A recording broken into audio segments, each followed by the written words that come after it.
ফলতার নির্বাচন থেকে তৃণমূল কংগ্রেস প্রার্থী জাহাঙ্গীর খান নিজেকে প্রত্যাহার করে নিলেন। এটা নিয়ে প্রচুর চর্চা হচ্ছে, কিন্তু প্রশ্ন থেকে যাচ্ছে জনমানসে, স্বেচ্ছায় তিনি নিজেকে গুটিয়ে নিলেন, না বিজেপির সাথে সমঝোতার তিনি বার্তা দিলেন, না তার দলের অভ্যন্তরীণ ডিসিশন তিনি মানলেন। এই বিষয়ে উত্তর সময় কিন্তু কথা বলবে, উত্তর দেবে। কিন্তু আমার একটা জিনিস থেকে যাচ্ছে, আমার মনে হয় দুটো জিনিস খুব হতে পারে।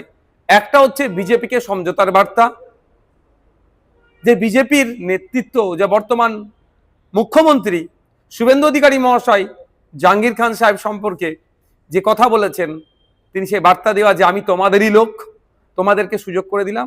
অথবা এটা হতে পারে এন্টায়ার তৃণমূল বিজেপিকে নতুন করে সুযোগ করে দিচ্ছে।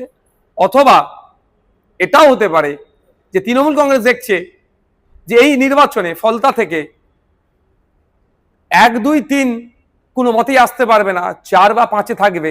সেই জন্যই নতুন করে আমার মুখ থুবড়ে পড়লে পার্টি ঘুরে দাঁড়াবার আর কোনো জায়গায় থাকবে না। ফলে এটাকে সুকৌশলে জাহাঙ্গীর খানের নাম দিয়ে এড়িয়ে যাচ্ছে। তবে সময় কথা বলবে। তবে তৃণমূল কংগ্রেস যে দুর্নীতি অন্যায় করেছে, সেই অন্যায় দুর্নীতির আর মাপ ক্ষমা বাংলার মানুষ করবে না।